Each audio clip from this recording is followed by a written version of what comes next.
Kali ini, gue bakal ceritain lanjutan komik God of Martial Art. Sebut saja ini chapter 124. Untuk novelnya sendiri, ini dimulai pada chapter 289 sampai 291. Video ini adalah spoiler dari lanjutan komiknya. Jadi yang bisa bertahan dengan rasa penasarannya, ya jangan tonton video ini. Nanti Anda bisa keterusan. Oh ya, sebelumnya gue mau minta dukungan dari kalian semua untuk subscribe channel ini, biar gue makin semangat buat videonya. Dan jangan lupa nyalain loncengnya juga, biar kalian tidak ketinggalan video-video selanjutnya. Eits, satu lagi sebelum lanjut. Demi keberlangsungan channel ini, gue berharap kalian semua bisa memberikan masukan untuk perbaikan selanjutnya. Dan kalian juga bisa request judul yang mau dibahas, agar kalian nyaman saat menonton videonya. Lanjut. Setelah menyerap darah, daging, dan Ki Murni wakil ketua, Mo Changlan melirik Lin Feng dan berkata, "Jangan khawatir, aku akan menelan orang tua itu dulu, dan kemudian giliranmu." Tuan Huo yang mendengar Mo Changlan kembali waspada dan berkata kepada Lin Feng, "Lin Feng, menjauhlah dari sini." Lalu setelah itu, tubuh Tuan Huo dikelilingi bola api. Lin Feng kemudian mengangguk dan berkata, "Baik." Mo Changlan memandang Tuan Huo dan berkata, lapisan Xuan Qi ketiga, itu akan menjadi makanan lezat." Lalu dua tanaman rambat muncul dari tubuhnya dan bergerak ke arah Tuan Huo. Melihat itu, Tuan Huo mengangkat tangannya dan dua bola api muncul lalu berubah menjadi naga. Dua naga itu kemudian bergerak lurus dan membakar tanaman rambat. Di sisi lain, Bing He Teng juga menyerang Meng Qing dengan energi dingin. Namun energi itu tidak mempengaruhi Meng Qing sama sekali. Orang-orang di kerumunan bergetar kedinginan dan berkata, "Sangat dingin." Lalu Bing He Teng meledakkan es di bawah kaki Meng Qing. Namun Meng Qing menghindar dengan melompat ke udara. Bing He Teng dan Meng Qing terus bertarung, dan dalam sekejap, suasana dipenuhi dengan dingin yang tak berujung, dan membuat semua orang bergetar kedinginan. Lin Feng sedang menonton dua pertempuran yang berisi 4 pembudidaya lapisan Xuan Qi. Tiba-tiba dia berbalik dan menatap orang-orang yang datang bersama Bing He Teng. Lalu senyum dingin dan jahat muncul di wajah Lin Feng. Ketika orang-orang desa gunung es dan salju melihat Lin Feng menatap mereka, hati orang-orang ini mulai berdebar. Mereka berpikir, Lin Feng ingin membunuh mereka. Segera setelah itu, Lin Feng mulai bergerak. Melihat Lin Feng mulai bergerak, seorang anggota desa gunung es dan salju berkata, "Apa yang ingin kau lakukan?" Mendengar hal itu, ekspresi mengejek muncul di wajah Lin Feng. Lalu dia berkata, "Apa yang aku lakukan?" Lalu, roh ungu muncul di belakang Lin Feng dan melayang di udara. Ketika orang-orang dari desa gunung es dan salju melihat roh ungu muncul, mereka berkata, "Itu tidak terlihat bagus." Lalu mereka membalikkan kudanya dan ingin pergi. Lin Feng tersenyum dan segera ular ungu yang tak terhitung jumlahnya muncul, lalu mulai menyerang orang-orang desa gunung es dan salju. Dalam sekejap, jeritan yang mengerikan menyebar di udara. Anggota desa gunung es dan salju telah tenggelam dalam energi ungu, dan tubuh mereka mulai mencair. Saat Bing He Teng melihat semua muridnya dibantai, dia berkata, "Apakah kau berani?" Bing He Teng meninggalkan Meng Qing dan bergerak ke arah Lin Feng dengan kecepatan penuh sambil mengeluarkan es Qi. Namun Meng Qing tidak membiarkannya menyentuh Lin Feng. Meng Qing kemudian merilis sejumlah besar es Qi. Lalu dia berkata, "Hati beku." Bing He Teng tiba-tiba bergetar, lalu dia berbalik. Namun pada saat itu, dia mengerang kesakitan. Lin Feng kemudian berkata, "Kau ingin membunuhku, tetapi kau berpikir bahwa aku tidak akan berani menyinggungmu." Segera setelah itu, roh ungu kembali ke tubuh Lin Feng. Namun semua anggota desa gunung es dan salju telah menghilang. Orang-orang di kerumunan yang melihat hal itu berkata, anggota desa gunung es dan salju telah dibantai karena menyinggung Lin Feng. Awalnya mereka datang dengan tujuan membunuh Lin Feng, tapi pada akhirnya mereka kalah dan terbunuh. Organisasi Kastil Kondor juga menderita. Semuanya terjadi karena mereka mencoba membunuh Lin Feng. Melihat pertarungan Mo Changlan dan Tuan Huo yang seimbang, dan Bing He Teng yang terluka karena serangan Meng Qing, orang-orang di kerumunan berkata lagi, sepertinya Lin Feng tidak akan mati hari ini. Sementara pertempuran terus berlanjut, di kejauhan muncul kelompok yang membawa tanduk putih, dan dalam sekejap, kelompok itu tiba di tempat pertempuran. Orang-orang di kerumunan heran, mereka berpikir, siapa orang-orang ini, dan apa yang mereka inginkan. Lan Jiao yang melihat kelompok itu kaget, dan segera bergerak ke arah tanduk. Lalu Lan Jiao berkata, "Bibi Yun, mengapa kau di sini?" Bibi Yun tersenyum lalu berkata, "Aku datang untuk menyelesaikan beberapa urusan." Lalu dia menatap Lin Feng dan berkata lagi, "Kau Lin Feng kan?" Lin Feng mengangguk dan menjawab, "Benar. Apakah ada masalah?"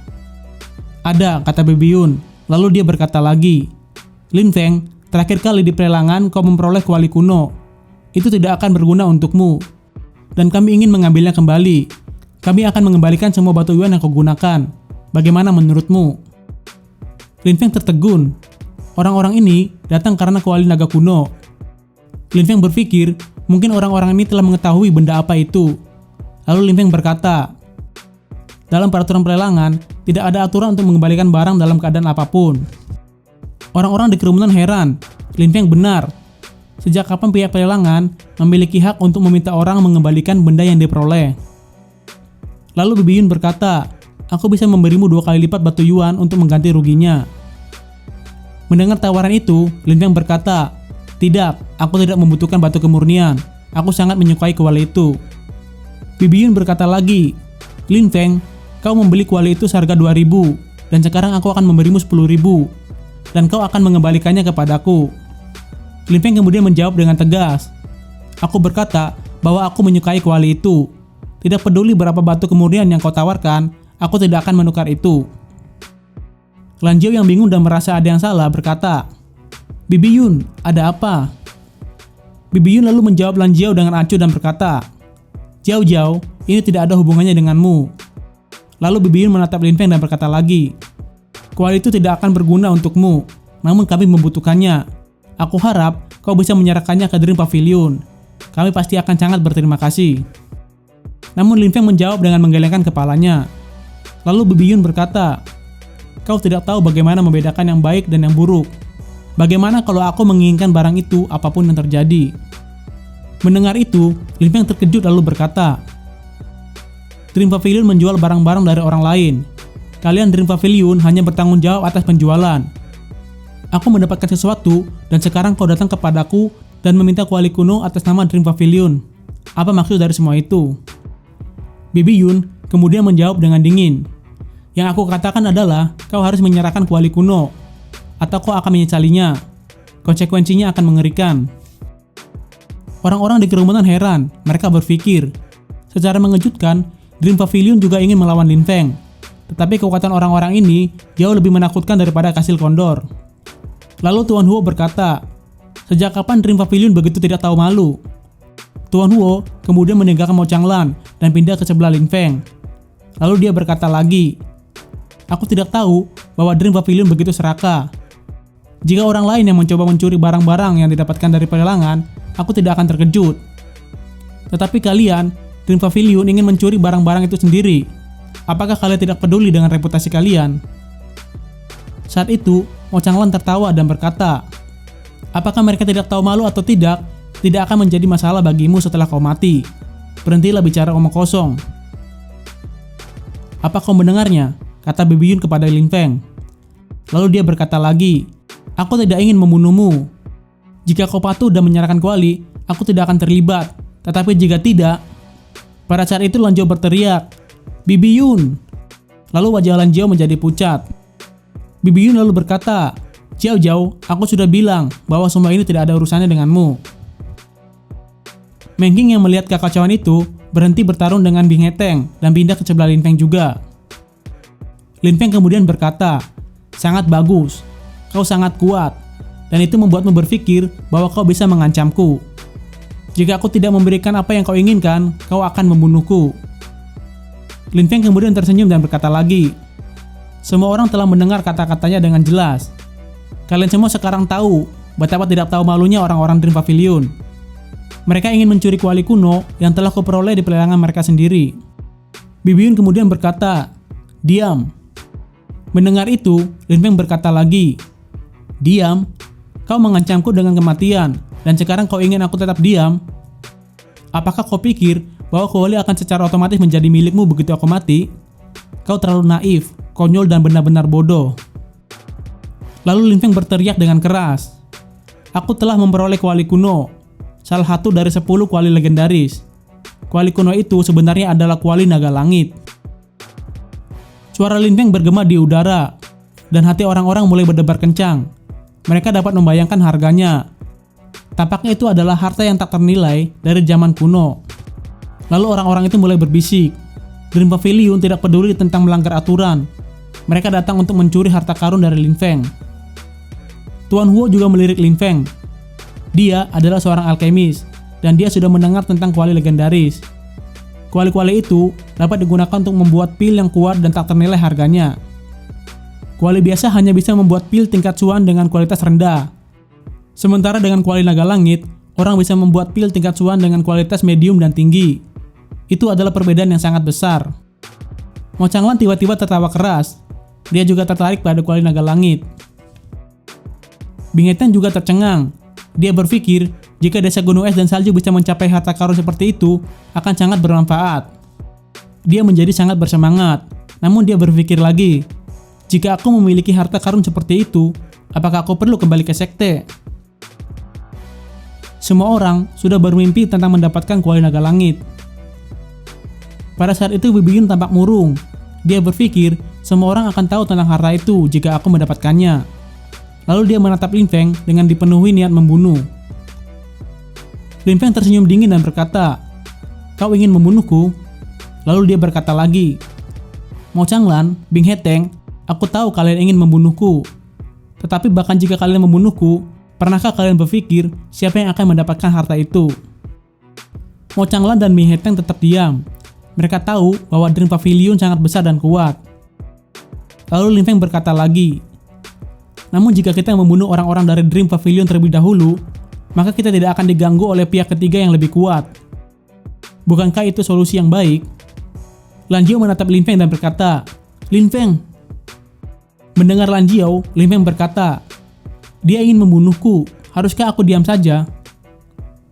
Ketika Bing He Teng mendengar perkataan Lin Feng, dia berpikir bahwa Lin Feng benar. Jika mereka bekerjasama dengan Bibi Yun untuk membunuh Lin Feng, mereka tidak akan bisa mendapatkan kuali kuno. Sedangkan Mo Changlan yang mendengar Lin Feng hanya tertawa dan berkata, "Aku tidak akan bergabung dengan siapapun." Pada saat itu, Bibi Yun berkata, "Karena kau ingin mati, aku akan membantumu mencapai tujuanmu." Lalu Bibi Yun melompat dari tandu.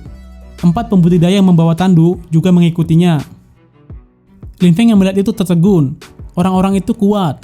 Bahkan 4 pembawa tandu itu telah menembus lapisan Xuan Qi pertama. Lalu Bibi Yun menunjuk Lin Feng dan berkata, "Kalian berempat bisa membunuhnya." Lalu dia berkata lagi, "Aku akan menangani kedua orang itu." Lalu siluet Bibi Yun berkedip dan dia muncul di depan Tuan Huo dan Meng Qing. Dan dalam sekejap, ilusi klon yang sangat banyak muncul. Meng Qing dan Tuan Huo telah menghilang dalam ilusi. Mo Changlan dan Bing He Teng merasakan kekuatan Bibi Yun. Lalu mereka berkata, dia ada di lapisan Xuan Qi ketiga. Orang-orang di kerumunan juga tercengang dan berkata, wanita yang kuat dan agresif. Lan Jiao yang melihat Bibi Yun juga berkata, teknik 1000 ilusi Bibi Yun sudah menjadi sangat kuat. Semua orang di kerumunan yang melihat ilusi itu bisa merasakan kekuatan mengerikan dalam ilusi. Namun Meng Qing dan Tuan Huo dapat keluar dari ilusi itu. Pada saat itu, keempat wanita itu juga menyerang dan mengepung Lin Feng.